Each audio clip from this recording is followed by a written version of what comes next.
नमस्कार, बहुत स्वागत है आपका। न्यूज स्टेट देख रहे हैं आप। मैं हूं आपके साथ श्रीका राणा। बुलेटिन की शुरुआत करेंगे भोपाल से आ रही बड़ी खबर के साथ, जहां मध्य प्रदेश में अब 2 बार 10वीं और 12वीं बोर्ड की परीक्षाएं होंगी। देखिए, पहली परीक्षा फरवरी मार्च को होगी, दूसरी परीक्षा जुलाई अगस्त के महीने में होगी और अब पूरक परीक्षा नहीं होगी। स्कूल शिक्षा विभाग ने संशोधन किया है। माध्यमिक शिक्षा मंडल विनियम 1965 में यह संशोधन किया था और देखिए, राजपत्र में अधिसूचना की जारी और साथ ही पूरक परीक्षा की व्यवस्था खत्म। दोनों परीक्षा के अंकों के आधार पर अब रिजल्ट तैयार होगा। ये बड़ी जानकारी आप तक साझा कर दे। अब जो 10वीं और 12वीं बोर्ड की परीक्षा है वो 2 बार होगी और 2 बार जो बच्चा परीक्षा में सफल होगा उसे ही आगे पास किया जाएगा। और इसके साथ ही 10वीं 12वीं की जो परीक्षा 2 बार होगी, उसी के आधार पर जो बच्चों का मेन रिजल्ट है वो बनकर तैयार होगा। तो भोपाल से बड़ी जानकारी आप तक साझा कर दे। जो सप्लीमेंट्री परीक्षाएं हैं वो अब समाप्त हो चुकी है। स्कूल शिक्षा विभाग ने संशोधन किया है, ये बड़ी जानकारी। राजपत्र में अधिसूचना जारी की गई है और ये आपको बता दें कि दोनों परीक्षा के अंकों के आधार पर रिजल्ट तैयार होगा। और ये आपको बता दें कि माध्यमिक शिक्षा मंडल विनियम 1965 में संशोधन फिलहाल किया गया है। राजपत्र में अधिसूचना जारी की गई है। पूरक परीक्षा की जो व्यवस्था है खत्म हो चुकी है। दोनों परीक्षा के अंकों के आधार पर रिजल्ट बनकर तैयार होगा। बड़ी जानकारी आप तक साझा कर दे तो ये एक बड़े फैसले के रूप में से देखा जा रहा है। देखिए, बच्चों के भविष्य को देखते हुए मध्य प्रदेश सरकार द्वारा बड़ा फैसला और एमपी में अब 2 बार 10वीं 12वीं बोर्ड की परीक्षाएं होंगी। पहली परीक्षा फरवरी मार्च को होगी और दूसरी परीक्षा की बात करें तो जुलाई अगस्त के महीने में पूरक परीक्षा नहीं होगी। जुलाई अगस्त के महीने में दूसरी परीक्षा होगी, लेकिन जो पूरक परीक्षाएं हुआ करती थी वो फिलहाल नहीं होंगी। स्कूल शिक्षा विभाग ने यह संशोधन किया है। तो माध्यमिक शिक्षा मंडल विनियम 1965 में यह संशोधन, बदलाव किया गया है। राजपत्र में अधिसूचना जारी की गई है। पूरक परीक्षा की व्यवस्था खत्म। दोनों परीक्षा के अंकों के आधार पर रिजल्ट तैयार होगा। तो जो परीक्षा 2 बार होंगी, 10वीं की 12वीं बोर्ड की, दोनों के आधार पर जो रिजल्ट है वो तैयार होगा। तो आपको बता दें, जो पहली परीक्षा है वो फरवरी और मार्च के महीने में होगी और जो दूसरी परीक्षा है वो जुलाई से अगस्त के बीच होगी। तो इन 2 परीक्षाओं को बच्चों को पास करना होगा आगे बढ़ने के लिए और अच्छे रिजल्ट के लिए। तो राजपत्र में अधिसूचना जारी कर दी गई है। भोपाल से बड़ी खबर, दोनों परीक्षा के अंकों के आधार पर रिजल्ट तैयार होगा। इसके साथ ही आपको बता दें कि अब 2 बार मध्य प्रदेश में बोर्ड की परीक्षाएं होने वाली है और ये बड़ी जानकारी आप तक साझा कर रहे हैं। तो मध्य प्रदेश शिक्षा विभाग द्वारा ये बड़ा फैसला लिया गया है। पहली परीक्षा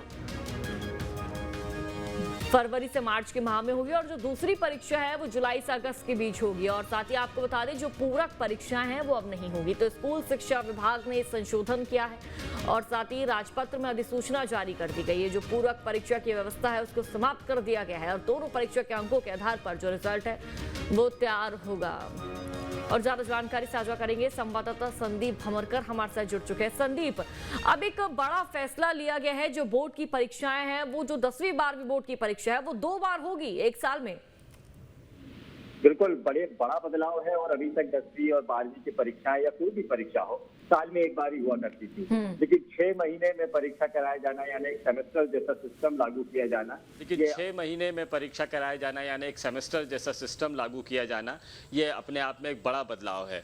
विद्यार्थियों के लिए वैसे तो तिमाही और 6 माही परीक्षाओं का प्रावधान होता है और मासिक टेस्ट और अचानक टेस्ट लेने की परंपरा भी रही है, लेकिन अब पूरक परीक्षा को खत्म करना यानी एक बार परीक्षा देने के बाद में दूसरा मौका दिया जाना, ये एक बैकलॉग जैसा होगा जो साल भर में सारे सब्जेक्ट्स स्टूडेंट को क्लियर करने पड़ेंगे। ये व्यवस्था लागू करने वाला मध्य प्रदेश वो राज्य बन गया है और ये एक बड़ा बदलाव कहा जा सकता है। ये परीक्षार्थियों और छात्रों के लिहाज से काफ़ी अच्छा फैसला है, क्योंकि पूरक परीक्षा सप्लीमेंट्री एग्जाम्स जो होते हैं ये एक तरह का दबाव डालते हैं और हीन भावना को भी बढ़ावा देते हैं। तो इससे छात्रों में कॉन्फिडेंस आएगा और सप्लीमेंट्री के बगैर एक मार्कशीट जो साल में एक बार मिलेगी और एक मार्कशीट के जरिए वो अपने 10वीं और 12वीं की परीक्षा को क्लियर कर सकेंगे। ऐसा सिस्टम बनाया जाना ये स्टूडेंट के लिहाज से भी काफ़ी बेहतर है और पढ़ाई का सिलसिला साल भर चलता रहेगा। ये 6 महीने में जो परीक्षा होगी, 2 बार जो परीक्षाएं की जाएंगी, ये दोनों परीक्षाएं वार्षिक परीक्षाओं की तरह रहेगी, मेन एग्जाम ही रहेगा और इसको इसी सेशन से ये पूरा सिस्टम लागू होने वाला है। तो विद्यार्थियों को लो अब तैयार होना पड़ेगा, साल भर उनको मेहनत करनी पड़ेगी, लेकिन जो हीन भावना सप्लीमेंट्री एग्जाम या फेल होने का जो डर बना रहता था वो अब खत्म हो जाएगा। संदीप, जिस तरह से अभी से जो पूरा शेड्यूल चलता आ रहा है, स्टार्टिंग से ही पहले बच्चों के नॉर्मली क्लास टेस्ट होते हैं, उसके बाद बच्चों की प्री बोर्ड की परीक्षा होती है और उसके बाद बच्चों की जो फाइनल परीक्षा है वो होती है। प्री बोर्ड इसलिए ताकि बच्चे ये भाप पाए, माप पाए कि हम कितने पानी में, हमने आगामी जो टेस्ट हमारे होने वाले हैं, जो मेन परीक्षा होने वाली है, हम उसके लिए रेडी है या फिर नहीं है। तो क्या प्री बोर्ड की परीक्षा भी अब नहीं होगी संदीप?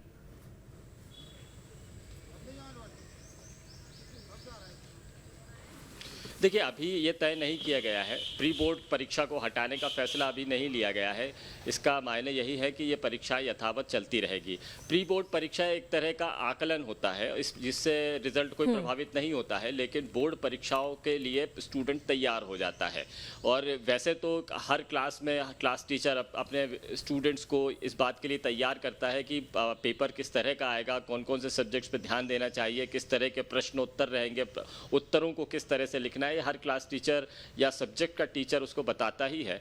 लेकिन सरकार ने भी एक व्यवस्था की थी कि प्री बोर्ड को लेकर अगर कहीं कोई टीचर इस बात को लेकर तैयार नहीं है या तैयारी नहीं करा पाता है, तो सरकार ने प्री बोर्ड एग्जाम लेने का एक सिस्टम बनाया था। तो फिलहाल ऐसा कोई आदेश नहीं है जिससे इसे हटा दिया गया है। प्री बोर्ड एग्जाम एक टेस्ट की तरह होगा, एक तैयारी की तरह होगा, जिसमें स्टूडेंट को पता लगेगा कि बोर्ड एग्जाम जो आमतौर पर नहीं दिया जाता, साल में एक ही बार 10वीं और 12वीं के मौके पर ही वो मिलता है, तो इसका खौफ एक अलग रहता है। उस खौफ को खत्म करने के लिए सिस्टम बनाया गया था। तो अभी इस बारे में कोई फैसला नहीं लिया गया है, लेकिन संभव यही है कि प्री बोर्ड एग्जाम का सिस्टम लगातार चलता रहेगा। ठीक है संदीप, बहुत बहुत शुक्रिया आपका जानकारी साझा करने के लिए।